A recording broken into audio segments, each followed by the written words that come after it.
छोटी बुद्धि वाला पुरुष और क्वाम इदम मनमथम चीरवाद है। और ये कहाँ विशाल समुद्र है।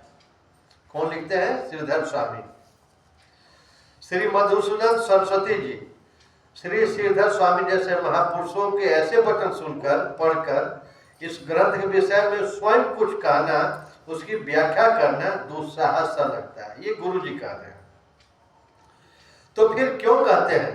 देखिए, भगवान के बारे में कहा गया है, धनंजय हाटक सम परीक्षा, सोने की परीक्षा अग्नि में होती है, इसी प्रकार महारणे शस्त्र वृताम परीक्षा। और जब युद्ध चल रहा हो तो उस सैनिक जो शस्त्र धारण किया है उसकी परीक्षा युद्ध के समय ही होती है। जो सूर होता है वह प्रतिपक्ष की सेना को देखकर घबराता नहीं है। विपत्ति काले गृहिणी परीक्षा, और गृहिणी जो घर की लक्ष्मी होती है उनकी परीक्षा विपत्ति काल में होती है। सूर की जो वीर है उसकी परीक्षा युद्ध भूमि में होती है, और जो गृहिणी है उनकी परीक्षा विपत्ति काल में होती है। गृहिणी की निष्ठा की परीक्षा विपत्ति काल में होती है, और विद्यावताम भागवत परीक्षा, विद्वानों की परीक्षा भागवत के व्याख्यान में होती है। श्रीमद् भागवत कथा का व्याख्यान कौन किस तरीके से कर रहा है, ये उस व्यक्ति की विद्वता का परिचायक है। उस व्यक्ति ने कितना अध्ययन किया, इसके बारे में कितना सुना, कितना जाना, कितना समझा और क्या बता रहा है,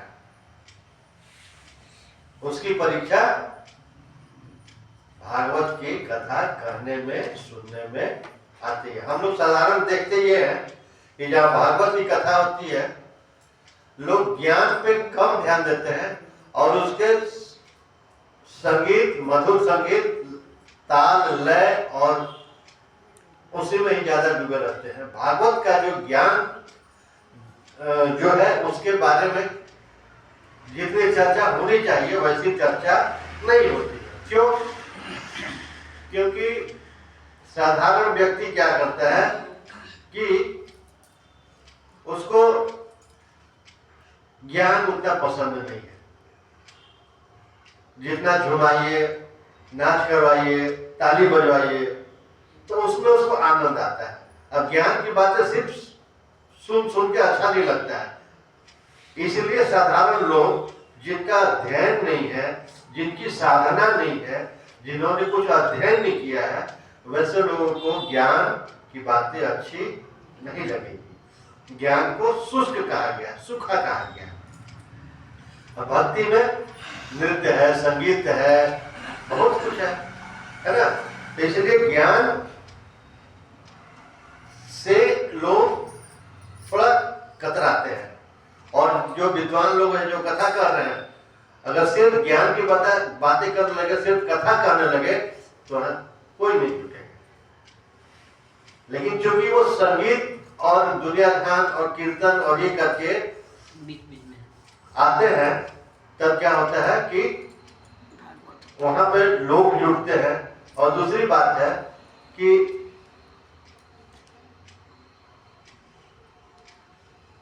चुपचाप बैठे रहना, सिर्फ सुनते रहने से क्या होता है कि हम सुन रहे होते हैं, हमारा शरीर यहाँ होता है, कान यहाँ होता है, लेकिन मन कहीं और दौड़ रहा होता है, हमारे दिमाग में कुछ और चल रहा होता है।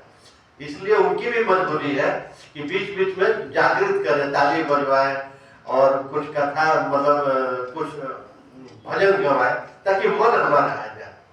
बहुत सारे कारण हैं कि ज्ञान, जब भागवत की कथा होती है तो जो व्याख्याकार हैं, जो शास्त्रकार हैं, वो अलग अलग अपना हथकंडा अपनाते हैं। कोई बोलते हैं ताली बजाइए, कोई झूमिए, कोई राधे राधे। आप लोग बहुत सारे टीवी में कथाकार को देखे होंगे। तो यही कारण है कि ज्ञान को शुष्क कहा गया है। और मन जो है, मन को जिसमें रस नहीं मिलेगा वहां टिक नहीं सकता है।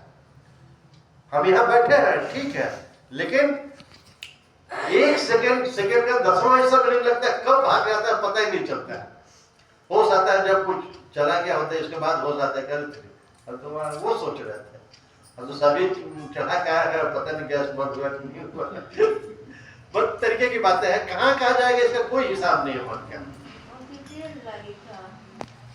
जी